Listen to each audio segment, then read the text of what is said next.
que eu achei muito interessante sobre a Atlântida de estudar é a tecnologia, é a civilização deles. Eles tinham uma civilização, uma bota avançado nisso, era uma coisa assim absurdamente avançada.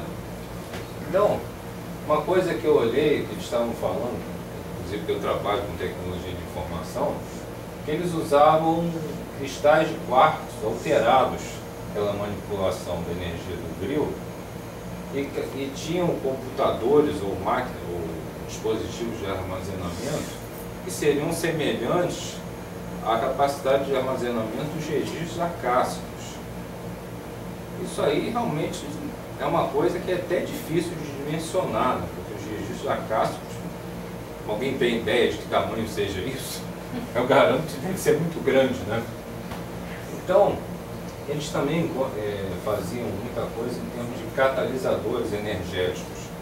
O que é um catalisador? O catalisador é alguma coisa que acelera uma reação sem basicamente causar nenhum tipo de mudança nas coisas que estão reagindo. Esses catalisadores poderiam ser também, basicamente, construções, como as pirâmides ou coisas assim. Porque, pelo que eu pude observar, as pirâmides tinham uma função de serem construídas em locais especiais em relação às linhas de força do planeta. Então, eles serviam justamente como amplificadores para várias situações.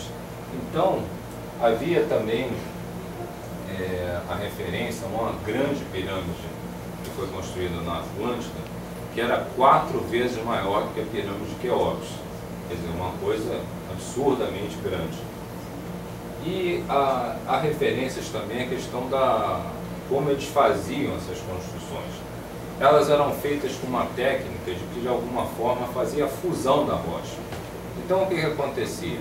Você conseguia mover a rocha e você conseguia como que soldá-la a nível molecular. Então, basicamente, você não tinha uma construção de várias rochas, de vários tijolos, digamos assim.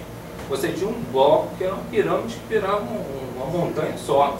Então aquilo era praticamente indestrutível, né? Indestrutível, não vamos dizer isso, mas é uma coisa muito sólida.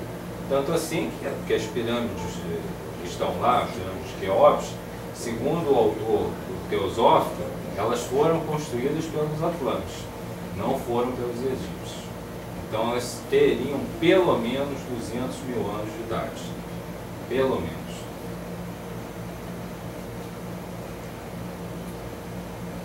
Outra coisa que me impressionou muito é a questão da manipulação das forças gravitacionais. Eles conseguiam, de algum jeito, inverter a polaridade das coisas e fazer com que os objetos levitassem. Então, o que acontecia? Era facílimo fazer um bloco subir montanha, cortar, você podia fazer o que quisesse. Eu gosto muito dessa área, eu gosto de estudar física, mas não tenho nenhum conhecimento, não faço a menor ideia de como é possível inverter um campo gravitacional. Existem até autores da ficção científica, que nos filmes aí de Cavour, o cara basicamente colocava uma esfera que ele dizia que podia selecionar a linha de atração que fosse conveniente. Agora, realmente, que chama a atenção, isso seria uma revolução, seria uma coisa muito boa mesmo. Sobre a pirâmide eu já falei. Esse aparelho aí, que é o Naim, eu também achei muito engraçado, que ele falava que ele fazia uma comunicação em tempo real com as pessoas, como se lá estivessem e essas pessoas em tamanho natural. Então, era como se fosse uma internet, uma banda larga, alguma coisa assim, mas eu acho que a coisa mais interessante seria um holodeck, né? Tipo um Jornada das Estrelas da vida, mas transmitido, não local.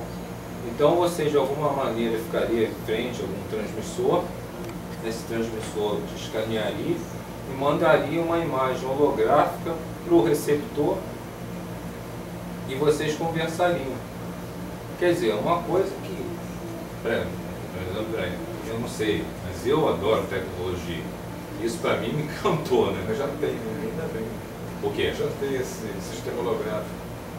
Mas não sei se tão sofisticado assim, de fazer essa comunicação. A gente não sabe, mas já tem esse sistema holográfico, é pequenininho, a pessoa sai a imagenzinha da pessoa ali. Realmente.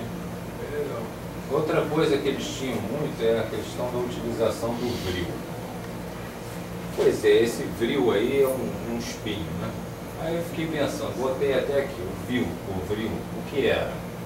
As definições que eu encontrei foram assim: energia gerada através da manipulação de elementos invisíveis da natureza. Energia gerada através do fluido vital. De alguma forma, eles conseguiam capturar prana, ou ki, ou chi, ou como queiramos chamar, e eles manipulavam isso, davam forma, e com esse prana concentrado, eles conseguiam produzir fenômenos físicos. Entendeu? Realmente, pelo que eu vi, existiam inclusive seitas e magos brancos, que eles conseguiam fazer coisas assim extraordinárias, em termos de curas, muita coisa conseguiam fazer mesmo.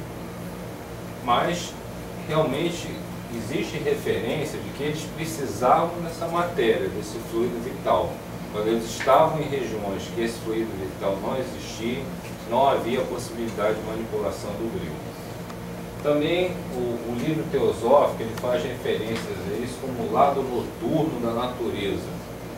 Eu olhei, tentei pensar o que é lado noturno da natureza. Minha cuca fundiu, não entendi nada. Mas, não sei.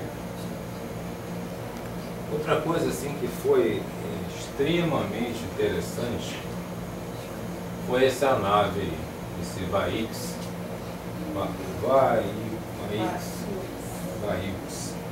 que basicamente seria aquele Vimana também dos indianos. Mas as referências que eu encontrei sobre a velocidade deles é que eles faziam o nosso Concorde, que já está até aposentado, ficar para trás assim no chinelo. Eles faziam velocidade de Mach 5, Mach 6, assim, com uma facilidade incrível. Outra coisa que essas naves conseguiam fazer, elas paravam completamente, regulavam a sua atração de acordo com a gravidade e ali ficavam. Então, por exemplo, se tivesse uma tempestade, se tivesse qualquer coisa, qualquer condição climática, vento, diversidade, raio, ela se mantinha ali. Eu realmente não consigo até imaginar como seria feito, mas tem que ser alguma coisa de manipulação de campo gravitacional. Não há outra alternativa que justifique esse negócio trabalhar dessa maneira. Entendeu? Existe até aqui algumas ilustrações que foram tiradas assim, do livro teosófico, e eles podiam funcionar até para submergir, eles eram submarinos também. Quer dizer, uma coisa realmente interessante. Inclusive tinha na referência até os tamanhos, padrões que essas aeronaves eram construídas. Então ali, o que está ali no slide é basicamente o que eu falei agora há pouco, né? O quê? Eles são padrão, tem muito. Não, e realmente eu não cheguei a colocar aqui, não, mas isso aqui tinha uma outra ilustração que mostrava também a concepção artística dele, né? Ele posado, né? Realmente é uma coisa absurda de grande. Talvez seja o tamanho de um Zeppelin, né? O Zeppelin era realmente uma coisa muito grande.